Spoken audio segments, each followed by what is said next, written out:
In my last video on Sunday, I covered the Ukrainian drone strikes on Russian-linked tankers in the Black Sea. Now, just a short time later, we're seeing a major political reaction. President Vladimir Putin is publicly threatening to, quote, cut Ukraine off from the sea. In this briefing, I want to walk through what's actually been reported about that statement, and then I'll give you my analysis of what it realistically means, especially now that Ukraine is expanding the types of targets it's willing to hit. So, according to widely circulated news coverage, Putin made this comment during a formal meeting broadcast across Russian state media, tying it directly to a cluster of confirmed attacks on vessels connected to Russia's shadow fleet. The most recent ship, the Mid-Volga II, wasn't carrying oil or refined products. All right, it was an oil, but it was sunflower oil. This is a basic agricultural export. And the crew reported coming under attack about 80 miles off the Turkish coast. Turkish maritime officials said all 13 crew members were safe, the damage was limited, the ship continued under its own power. It's headed to port as we speak.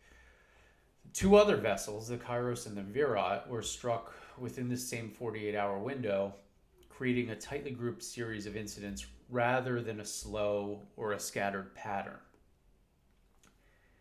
These ships are frequently described as part of the commercial network that Russia uses to move goods around sanctions and insurance restrictions. Publicly available AIS data aligns with where they were reported to be at the time, and so here the overall picture is consistent.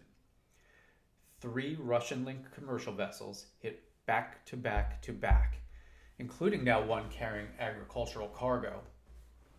Putin's statement that Russia may need to, quote, cut Ukraine off from the sea entirely was prominently featured across major news networks, other reports, and presented as a clear response to this series of strikes. The fact that the latest ship, the Mid-Volga II, was carrying sunflower oil is a major shift. Until now, most of the high-profile maritime strikes focused on oil tankers, fuel terminals, refueling sites, other infrastructure like that, tied directly to Russia's wartime logistics.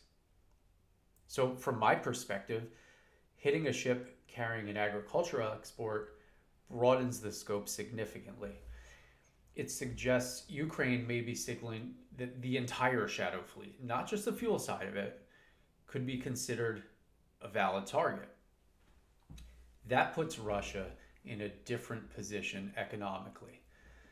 If any vessel tied to its sanction evading network can be targeted, the risks extend well beyond energy logistics into the wider commercial trade Russia depends on. It also makes it harder for the Kremlin to frame these attacks as strikes on military adjacent assets. There's nothing military about a tanker carrying sunflower oil. That's one reason why the reaction from Putin escalated so quickly and so sharply. So now, looking at the threat itself, the idea of cutting Ukraine off from the sea sounds dramatic, but when you break down what that would actually involve, it becomes clear how complicated this really is. Ukraine still relies heavily on 2 main maritime routes, the Odessa shipping lane and the Danube River ports near the Romanian border. Disrupting either route would require a significant escalation by Russia, and any move toward the Danube risks operating extremely close to NATO territory. That's a red line Moscow has largely avoided crossing. Okay, there have been drones and some things that have gone astray, maybe coincidentally, maybe purposefully, it's hard to say. But Russia's naval posture also doesn't match the tone of this threat. After losing major ships and experiencing repeated strikes on infrastructure in Crimea, the Black Sea Fleet has been operating more cautiously and generally, as it has been, further east. Ukraine is demonstrating that it can hit warships, support vessels, piers, fuel stores, and now even agricultural cargo ships, and now at longer and longer ranges. So in that environment, Russia's practical options, their options at sea, they're more constrained than this political language suggests. Even so, the threat matters. Strong statements like this influence insurance markets, commercial shipping decisions, the behavior of regional players like Turkey.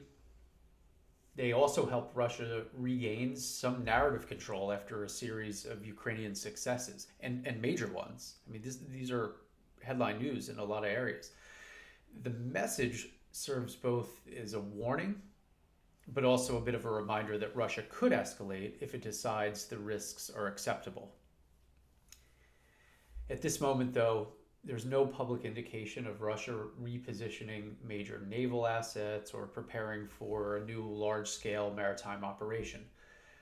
Normally, preparations of that kind would show up through visible port activity or fleet movements, and nothing like that has been reported so far. What we do see is a political warning issued at a moment when Ukraine's capabilities are expanding in range and in the types of targets being hit, including vessels not only carrying oil, but here carrying agricultural exports. So while Putin's threat is worth paying close attention to, whether Russia can actually shut off Ukraine or shut them out of the Black Sea is far more complicated than the rhetoric makes it sound, especially now that Ukraine is showing it can strike well beyond fuel infrastructure and into Russia's broader commercial economy.